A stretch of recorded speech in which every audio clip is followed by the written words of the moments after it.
If you've ever felt confused by nutrition advice, this video simplifies everything. This is 9 practical tips you can start today to transform not only your energy, but your digestion and fat loss. This is gonna be backed by 8 years of coaching real clients and real people from yours truly. Today, I'm not just gonna tell you how to eat in a calorie deficit or why you should eat in a calorie deficit, because the fact is you already know that. I actually believe that's not good advice to tell people, because everybody knows they need to eat in a calorie deficit. Everyone knows they need to eat less food, but they're not doing it. Today, I wanna teach you how to actually eat in a calorie deficit, how to eat less food than you currently are. The average American consumes anywhere from 3,400 to 3,500 calories on a given daily basis. So the secret isn't trying to figure out how many calories you should eat. The secret is actually figuring out how to eat less of those calories. The first thing is ask yourself this one question: are you hungry or are you bored? Most bad eating decisions that you make come during times of boredom or times when you aren't productive. Think about it, late at night, on the weekends, when you're not doing anything throughout the day. You don't binge eat at work, you binge eat at night when you're sitting on the couch watching Netflix, because you aren't productive. So what you need to do in those moments when you're like, oh, I really want to eat something right now, is ask yourself this one question: are you hungry or are you just bored? Pause and check in with yourself before you actually eat something. Ask yourself, do I truly need this, or am I trying to look for stimulation? Am I trying to look for comfort? And am I just trying to distract myself? Tired, anxious, procrastination, or stuck in your routine. That is typically why you're reaching for the chips, you're reaching for the cookies, you're reaching for the Oreos. You don't really need it, and you want to fulfill that internal need for that food. One of the best ways to prevent late night snacking is just not to stay up so late. If you're staying up like the average person until 11:30, 12 o'clock at night, of course you're gonna struggle with late night snacking because it's late at night.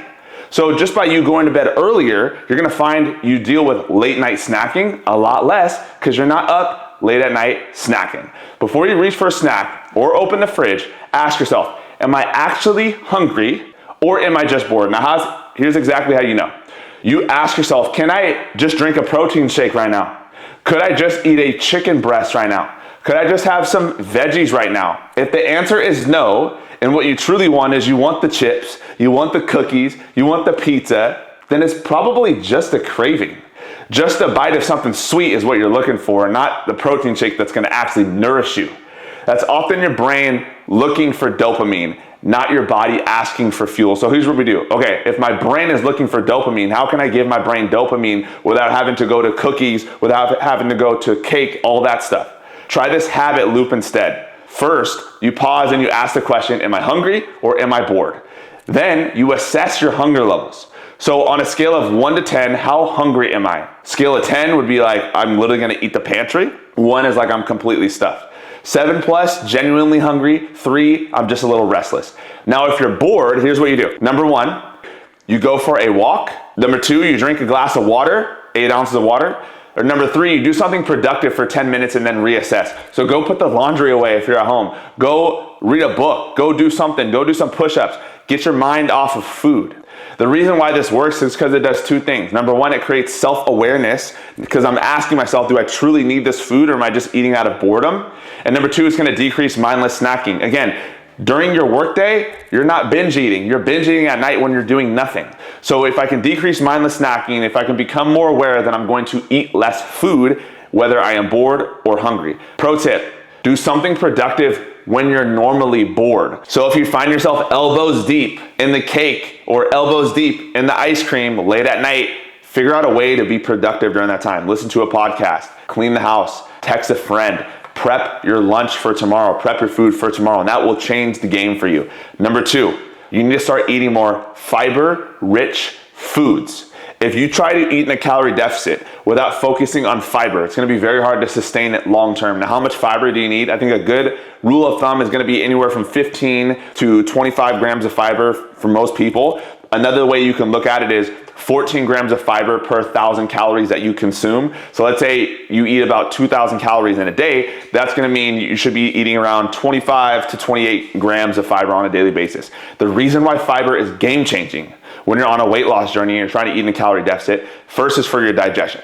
So what fiber does is it adds bulk to your stool and it helps pass more easily through the digestive tract, decreasing the risk of constipation. And soluble fiber also feeds beneficial gut bacteria, supporting a healthy microbiome, which is essential for nutrient absorption, meaning the food you eat actually gets used in your body. The second thing it's helpful for is actual weight loss.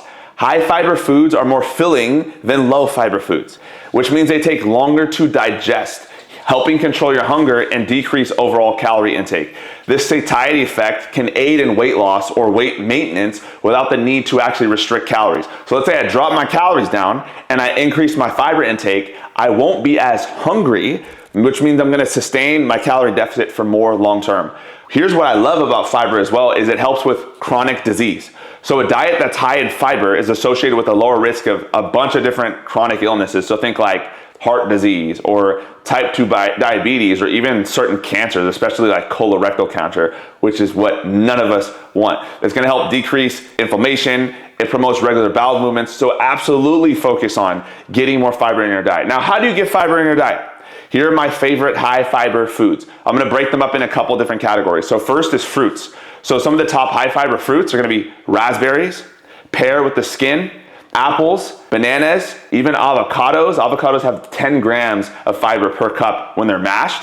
For vegetables, some high fiber vegetables are gonna be things like broccoli, 5 grams per cup of broccoli, sweet potatoes with the skin on. So I love having sweet potatoes. That's one of my favorite ways to get fiber in. Carrots, Brussels sprouts, legumes and grains is another category. So think like lentils, black beans, chickpeas, quinoa. Oats is a great one. So if you like having like protein oats, that's an easy way to get high fiber in.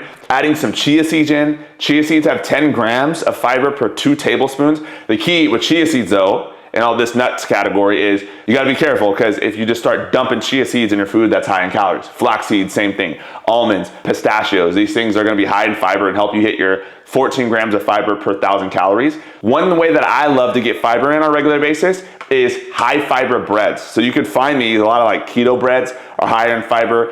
Dave's Killer Bread has high fiber breads. High fiber breads, high fiber cereals are one of my favorite ways to get fiber in. Another thing you can add on to your regular routine is just supplementing with psyllium husk. So if you're like, it's really hard for me to get fiber in through whole foods, then just add some psyllium husk supplement, put it into your Greek yogurt, you could put it into a protein shake, or you can just have it with just water, and it's easy way to get your fiber intake in. So the key to managing your nutrition in a calorie deficit is not to stop snacking. It's to find the right substitutions for those snacks. If you love to snack on chips in the middle of the day, just find a healthy alternative to those chips. My favorite healthy alternative for people who love to snack all day is to snack on strawberries, raspberries, or watermelon. For a whole pound of these foods, they are only 150 calories. To eat a whole pound of strawberries is virtually impossible, and if you eat a whole pound of strawberries, I promise you, you'll be full. Whole pound of raspberries, whole pound of watermelon, like just literally eat this stuff all day long. Blueberries, I love just snacking on blueberries all day. Instead of snacking mindlessly with chips, soda, all that stuff, snack on berries. Why? They're high volume, meaning you can eat a lot of it for low calories, 150 calories per pound, and a lot of these foods have fiber. So if I eat raspberries all day, blueberries all day, strawberries all day, I'm filling myself up with fiber, so I'm not gonna be as hungry throughout the day, leading to a lower calorie intake. Another thing I like to do is, instead of snacking on chips, is I'll just snack on popcorn. Same thing with popcorn, is it's higher in volume, meaning I can eat a lot of it for lower amounts of calories. Number 4, start taking 10-minute walks after you eat. Now, walking 8 to 10,000 steps in a day can feel daunting and overwhelming. But when you split your walks up and you do, let's say, 4 10-minute walks throughout the day, or even 6 5-minute walks throughout the day, hitting your 8 to 10,000 steps becomes really easy. Not only is taking a 10-minute walk after you eat very effective for just getting those extra steps in, but it helps with your digestion, helps decrease bloating, and it's gonna get those daily steps in. So what I like to do is, let's say you eat breakfast early. Okay, you eat breakfast, boom, go on a quick 5 to 10 minute walk. Lunch break. Instead of going on lunch break, eating your lunch and just sitting in the break room, why don't you go on your lunch break and then go on a 10 to 15 minute walk after. Post dinner walk. These walks are gonna help your digestion. They're gonna help you eat less calories, and it helps you get the steps in. No brainer. Number 5, have 20 to 50 grams of carbs before you work out. Now, I know what you're thinking. Why would I eat carbs before I work out? Carbs are gonna make me fat. Carbs are gonna make me gain weight. You gotta start changing the way that you view nutrition as a whole. Carbs are not the enemy. The calories you eat are. The way that you need to look at food is I look at food like it's fuel. And I'm providing my body for what? I'm providing fuel for my body for activity. So if I'm not giving my body the fuel it needs, which carbs are your body's primary energy source, I'm not gonna be able to perform at my highest level. Your muscles will have more energy and you will lift heavier when you eat carbs before you work out. Now here are my favorite pre-workout carbs. My favorite ones are gonna be bananas, oats, Rice Krispie cereal, English muffin, or you can even have Gatorade. So for a lot of people, they're like, oh, I don't wanna eat carbs before I work out because I work out at 4 in the morning, 5 in the morning. Cool, no big deal. Have something small. So if that's you work out first thing in the morning and the last thing you wanna do is eat before, just have half a banana on the way to the gym. Have a rice cake on the way to the gym. Or better yet, just get a whole sugar Gatorade and drink the Gatorade while you're in the middle of your workout. This is called the intra-workout carb. So maybe you've seen people, eating candy in the gym during the workout. That's what they're doing. They're trying to give their body quick acting glycogen. So what you want to do is just make sure you have some type of easy digesting carbs before you work out, and I promise you it will make a big difference. Over time, it's going to help you lift heavier weights, which will help add muscle, which will help you burn more calories in the long run. Number 6, start eating breakfast. I'm telling you, if you're someone who struggles getting your protein goals in, you have to eat 150, 175, 200 grams of protein per day like I do, and you're skipping breakfast, the reason why you're not getting to your protein goals is because you skip breakfast. Even if it's something small. Most people who struggle with late night cravings are also the same exact people who don't have time to eat breakfast in the morning. So getting breakfast in the morning, in my opinion, is a more effective weight loss strategy, because what I found is when people skip breakfast, not all the time, but a lot of the times, when they skip breakfast, they don't nourish themselves enough throughout the day. And then after they get off work, what happens? Mindless eating, mindless snacking, or boredom snacking, because you haven't fueled your body throughout the day. So instead of waiting to backload your day with protein and nutrients, so you're eating a big dinner or you're eating a big lunch, eat a big breakfast that fuels you throughout the whole day. Most people who struggle hitting their protein goals also are not getting enough protein in for breakfast. Now, how much protein should you get for breakfast? Aim for 30 to 50 grams of protein before lunchtime. The easiest ways to do this, have a protein shake. You can have 1 scoop of protein powder, you can have 2 scoops of protein powder, double scoop of protein shake. I love it, super quick and easy. Greek yogurt, I love it, super quick and easy. Or just make a full-blown omelet, have some eggs. Easy way to get some protein in the morning. Do that every single day and it will change your life. Number 7, stop eating out of bags. I'm telling you, I love Costco. So I love going to Costco because they got amazing deals, but this is the one drawback I have with Costco. Costco sells things in massive bulk items. So you go to Costco and you buy these huge bags. They got like massive bags of popcorn. And before you know it, you either do one of 2 things. Either you eat the whole thing because you don't want it to go bad, or you don't eat it and then you just wasted your money on it. So what I like to do is I like to stop eating out of bags. So if I'm going to eat popcorn, if I'm going to eat chips, if I'm going to eat a cookie or whatever, I'm going to pull the food out of the bag, weigh it on a scale, put the bag back into the pantry, sit on the couch, then eat. Because what happens when you eat out of bags? You mindlessly eat. You don't think about it. We want to prevent mindless eating as much as possible. No eating out of the bag or grabbing random handfuls. Mindless eating will kill your fat loss goals. And most people who mindlessly eat, they don't think it's that big of a deal. Cookie here, this in the break room, little chips, boom, boom, boom. Before you know it, you're 300 to 500 calories extra in for the day without even thinking about it. Number 8, start drinking 8 ounces of water before you eat your meals. If you eat too much, you need to start drinking 8 ounces of water before you eat your meals. When you do this, I guarantee you will eat less. It promotes a feeling of fullness, so satiety, so you're gonna feel full just by having water in your stomach. And here's the thing, like a lot of the times your brain has a hard time differentiating thirst from hunger. So I ask myself, am I bored or am I hungry? Well, let me drink 8 ounces of water and see. A lot of times you'll drink your 8 ounces of water and you're like, oh, actually I'm not hungry at all. I'm just gonna keep going about my day. Sometimes you'll drink your 8 ounces of water and you're still hungry. So I drink my water first, then I go to my protein shake, then I go to my fiber foods, and by the time I'm done with those, then maybe I even go for a walk. By the time I'm done with all that, I'm like, I don't need the cookies, I don't need the chips, I'm good. So it promotes feelings of fullness when you drink your 8 ounces of water before you eat. It aids with digestion and nutrient absorption. And when you do 8 ounces of water before your meals, and then you also do it after your meals, you could sip on water throughout your meal, but I wouldn't chug water. This ensures not only that you get full, but you stay full. And it's going to reduce the likelihood of you mistaking your thirst for hunger.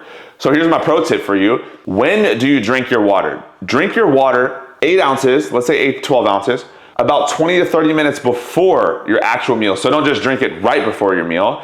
But if I know I'm gonna be eating dinner at 6 o'clock, maybe at 5:30 I drink my 8 ounces of water. Boom, okay, it's time. Also, avoid chugging water during your meal. So what a lot of people do wrong is they wait to drink anything until they eat, and they're like, oh, I'm eating, so I need to eat and drink. And then they eat, and then they're chugging water, or they're chugging soda, or whatever, eating. That's not what you want to do. You want to try to split up your water drinking with your eating as much as possible. And if you do prefer to drink something while you eat, again, just sip on it. Don't chug it, though. That's the big, big difference. Number 9, start adding good vegetables to your eggs. Pretty much everybody eats eggs, and if you love eating eggs, an easy way to not only get more volume in, so you eat more food, but also to get more fiber in and nutrients, is to add things like, think chopped onions, diced peppers. I love adding pickled onions to my eggs. You could add spinach, throw anything you like in there when you're cooking eggs. Especially if you're someone who's like, oh, like I hate eating the same thing every single day. If that's you, you wanna know the easiest way to spice up your eggs? Get different types of vegetables. So you could do spinach, right? You could do broccoli if you want to. There's a bunch of different ways to make omelets. Another thing you can do that I like is I'll add chicken sausages into my eggs as well to just give it that little extra flavor. Losing weight and fixing your nutrition is less about I need to eat in a calorie deficit and more about how do I actually eat in a calorie deficit? How do I actually eat less food? You know you need to eat less, but you're not doing it because you haven't set up the right system in order to do so. Eating in a calorie deficit shouldn't be daunting. It shouldn't be hard, and you should be able to do it for a good amount of time if you set up things properly like I showed you to here.